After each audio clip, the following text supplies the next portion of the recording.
Good afternoon, everybody. John Swift here. And as you might be able to tell, I'm at the airport today to see some special aircraft.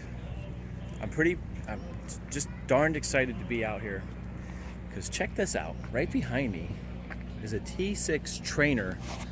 I'm just going to go layman's and say it's a World War II era trainer. Check this out.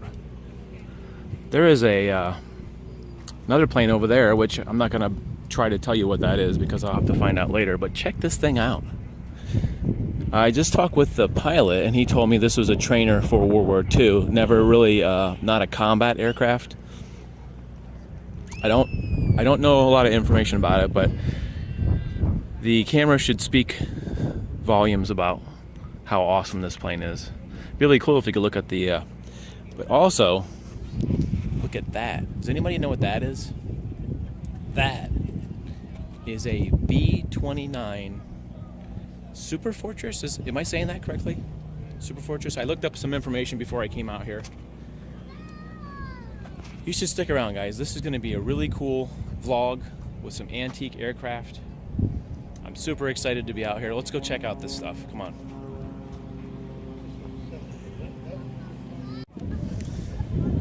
All right, so this is the B-29. Check this out. How cool this thing is. There's a big line of people over here waiting to get in, and it's very windy, so excuse the wind noises, but this is the B-29, the same plane that they used to drop the bombs on Japan. Check out that cockpit area. It reminds me of the Millennium Falcon a little bit, doesn't it? Check out these tires. These tires kind of actually look like they're a little bit... I wonder if it's because they land on grass and they wanted the tires or have a tighter tread on there. Look at the size of these engines. To give you some kind of scale, I'm trying to stand here. To give you a size of how big these engines are, how awesome this is. I guess this is called they call this the Freefie. the Freefie. The funny thing, I think why I'm laughing is because my friend had a dog called Fifi. It was a little French poodle. But how cool this is that I can actually stand here, actually touch the plane. Somebody's gonna come by and tell me not to touch it. How does it feel? It feels slippery. You know, I brought some literature with me about the B-29, but maybe I'll just kind of super in some information. Quite a large plane. Alright, so the information that I tried to memorize was that this was the first World War II era bomber to have a pressurized cabin, because I have actually flown on B-17, I think. I actually got a ride on that in the 24, and they don't have any pressurization, so it's basically open air. It can be cold if you get up very high. You see, this is very well maintained because they do have the socks stuffed in the holes. I guess it's a rag, but stuffed in the holes. Stuffed in the hole. I don't know if that's an exhaust thing, and they just want to keep it going. That's pretty funny. There's actually That is pretty funny. a rag stuffed in there.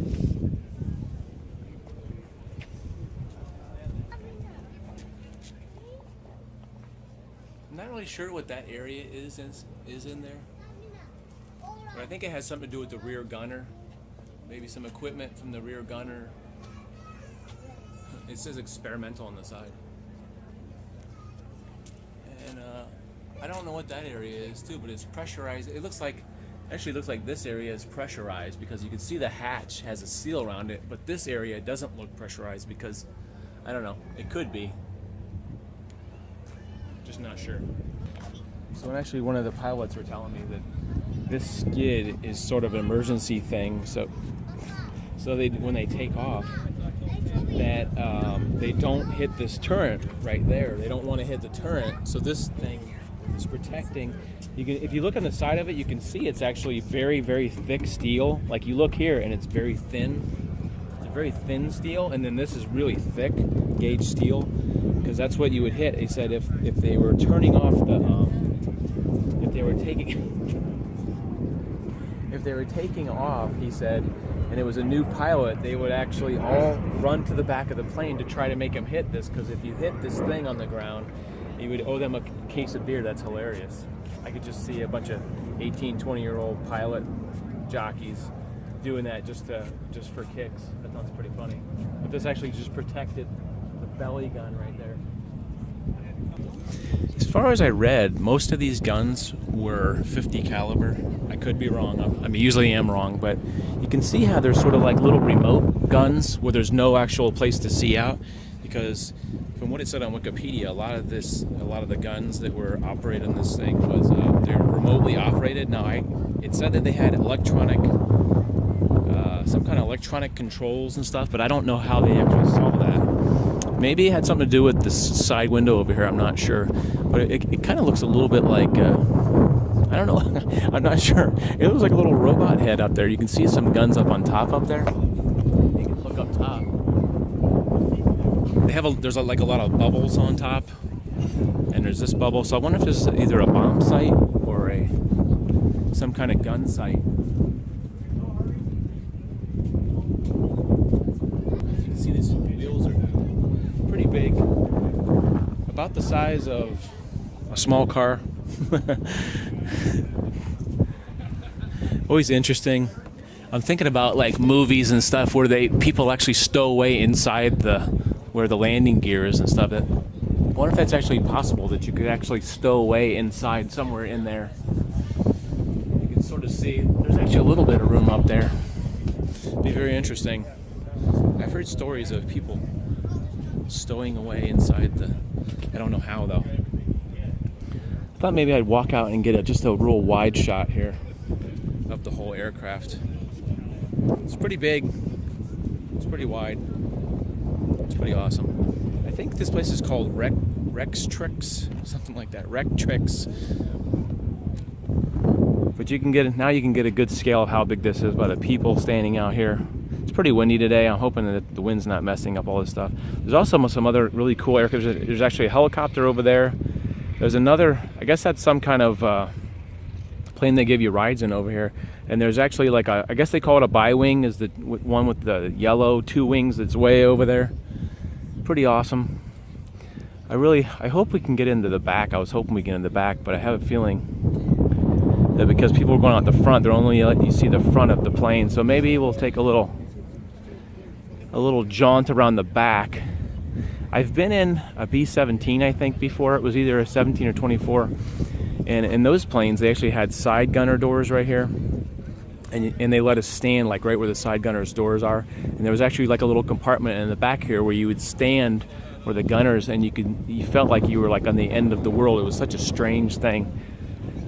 You can see there's like a little viewport type of thing on the wing right there, which I'm not gonna speculate about what that is. Some kind of site in the back where somebody would sit up in this area. And I don't know if that's for the remote gunner or not, but I know they had remote guns like the ones on the bottom and the top here. They had a remote guy, I guess, stood there, and somehow he had, I don't know if they had a camera or what they had for him to aim at, but something I guess I'll have to do some more research on. So we're just about to go in to take a little tour of the inside of the plane. We got to go underneath, stoop down about 3 foot and get under there. So how long have we been waiting here, Kimmy? Hour. It's an over hour. I'm tired now. Sure. Standing here, yes. We've been standing here, I'd say about 45 minutes, but Yeah, more than 45 minutes. you can see in order to get inside, you have to actually stoop down. You can see there's I guess that's the Bombay doors on this side. And then this is where you kind of crawl under to go up the ladder. We'll shoot some more of that, but this is right about midpoint of the plane here. You can see there's like a lot of, if you take a close-up look here, you can see all the rivets and everything on all the seams to the plane right here. The engine. But just in a second, we'll be going up under there into the actual plane to check it out. So right now we're looking at the Bombay, I believe here. You can see some, hopefully these are fake bombs here, kind of hanging in the Bombay. There's a lot of technical stuff in here. I'll take you a picture when you're going out. We got a picture of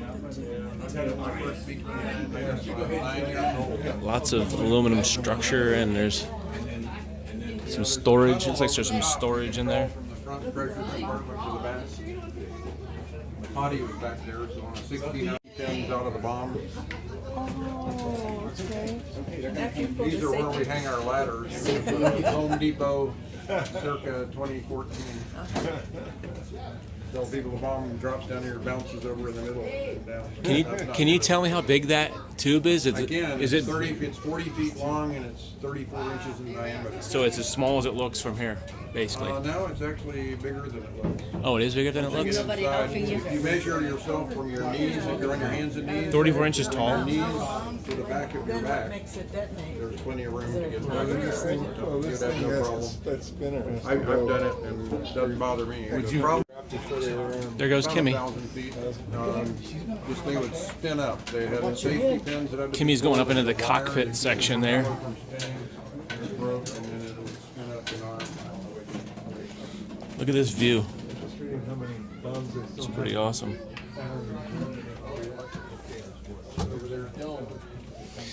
It is just very quaint, and look, oh my gosh, look at the size of that.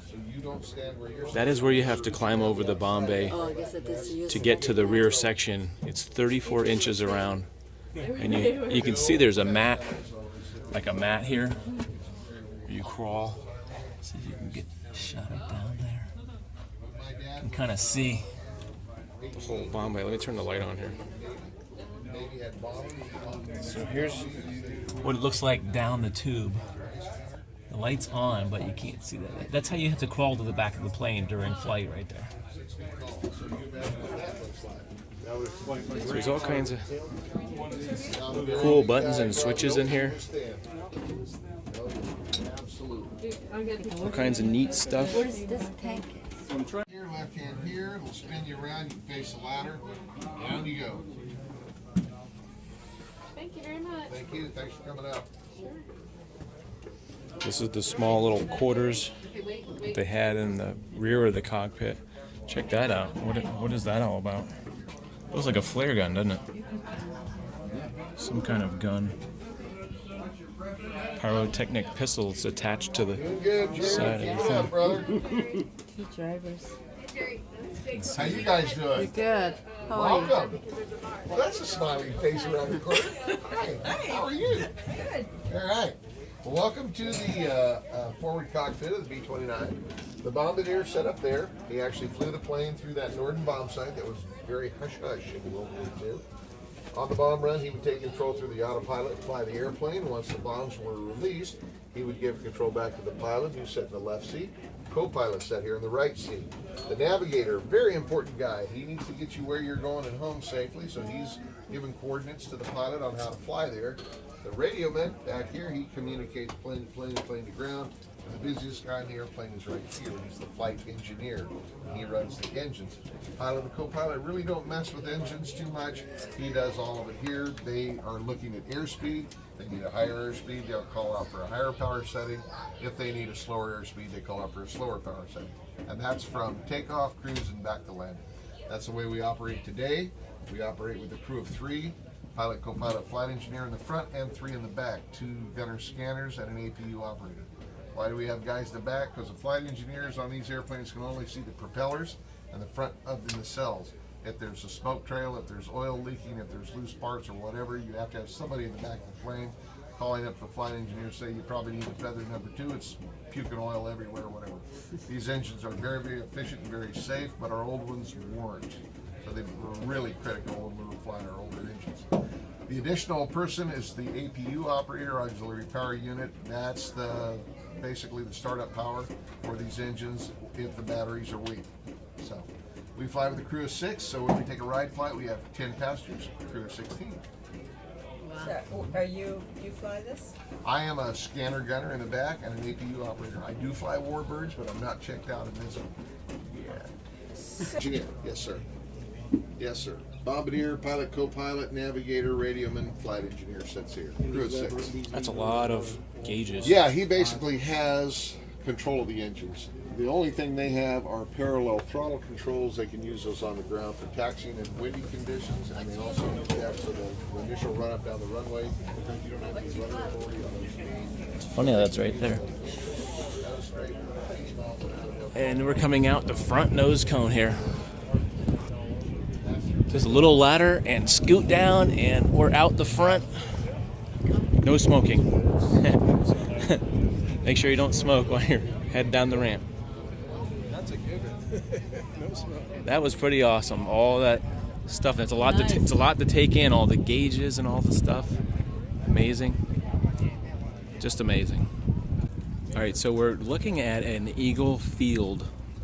Looks like it's a PT-13, an open cockpit plane, which I don't think I've ever actually stood next into a plane this close to an open cockpit. And do you call these biplanes because it has 2 wings? Would this be considered like a World War I style biplane? Pretty awesome. I've never really had a chance to check out one of these things. You can kind of peek in the cockpit there. See all the controls. Very small cockpit. Looks like they have maybe a GPS right there. Some few modern additions, because this is a flying plane. Anybody ever see like films of people wing walking? I guess they would. This is the kind of plane where you'd like people would wing walk and do all that kind of crazy aerobatic stuff. Here's the front cockpit.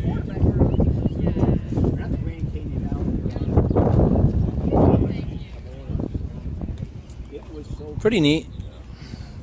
Small, but very cool. I don't really know much. It didn't really have a lot of information that came with this plane. I'm sure it was restored from somewhere. I don't know about the history, but pretty awesome. Pretty cool. Fun to look at. When I go to things like this, which I haven't been to too many air shows, it's just really awesome that you can actually walk up to the plane and actually put your hand on and feel what it actually feels like. Sometimes it's like almost surrealistic that you're looking at something that existed back in the 1940s or possibly before. I'm not really sure. A lot of these planes I think have been rebuilt from scrap or scratch, either one. But it's just really awesome to be able to stand here, to actually touch something that existed around the time that my father was probably in World War II. My dad's kind of an older guy. It's just pretty awe-inspiring, really. It's hard to believe this thing is, what would it be, over 70 years old? Pretty awesome. Pretty amazing. Pretty awe-inspiring. So what we're looking at is a World War II Jeep.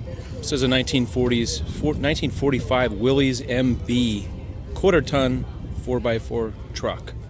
I didn't know these were 40 before. I guess I don't really know a lot about Jeeps, but check out the horseshoe right there. I don't think I've ever seen one of these Jeeps actually close up before. Thought we'd just take a little stroll. Notice the gun holder here with the gun. I don't know what kind of rifle that is. Pretty neat how simple it is. Look at this this gear shift. Doesn't it look like a little bit like a grenade? The tip of a grenade there. Pretty awesome. Real simple features. Check out the vintage helmet here with the matches. And there's actually a pack of Lucky Strikes there.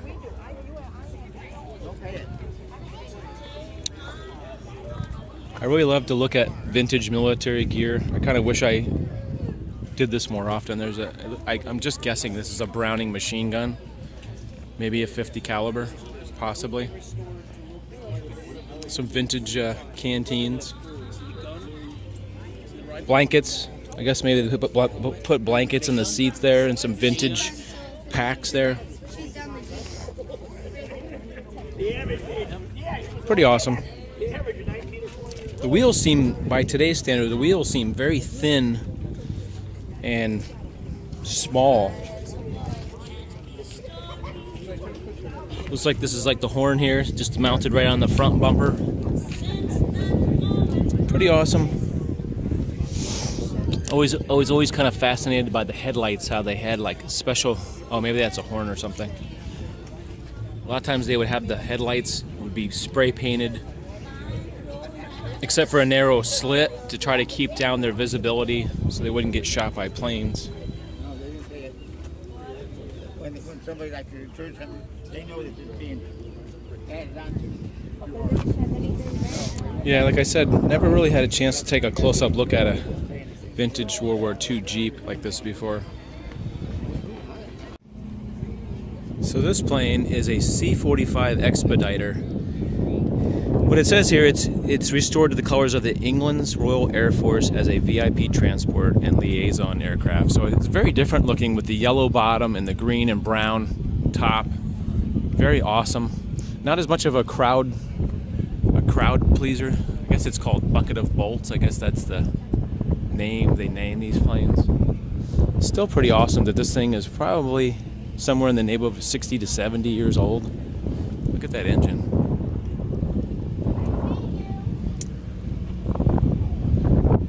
As per usual, I don't have a lot of information about this plane. Maybe it's something that I will put on the screen later. But just to be standing here is pretty awesome. Pretty awesome to be looking at these aircraft that are very, very old, but in nice condition. You can actually come out and touch these planes. It's just amazing. And if you look at the cockpit looks so tiny.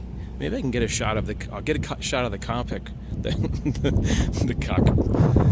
I didn't say that right. The place where the driver sits. You can kind of see in the window here. Tiny area there, like a little tiny car. In there.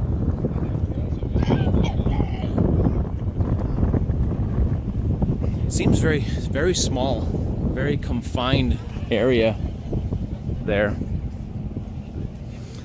You know, the planes are always made for, weight considerations, and so these weren't considered, big planes, and it's not big by standards, but still pretty awesome. I love aircraft.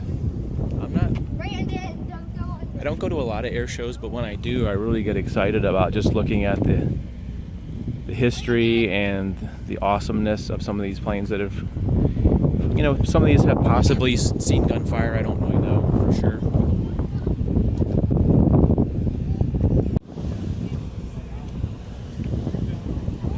So right behind me is a big tractor trailer which features a movie all about the Tuskegee Airmen and the challenge that they faced, and a lot of people have heard about it, but this movie that they had in here was really awe-inspiring. I got really choked up watching the movie. Sometimes when I see a really good movie that has a lot of awe-inspiring content, I get really choked up. For like the last 10 minutes, my throat was all choked up. It was really fascinating. If you ever have a chance to go, if this comes to your town, make sure you go see this movie. It's called the CAF Red Tail Squadron, and the movie's Triumph Over Adversity, Rise Above.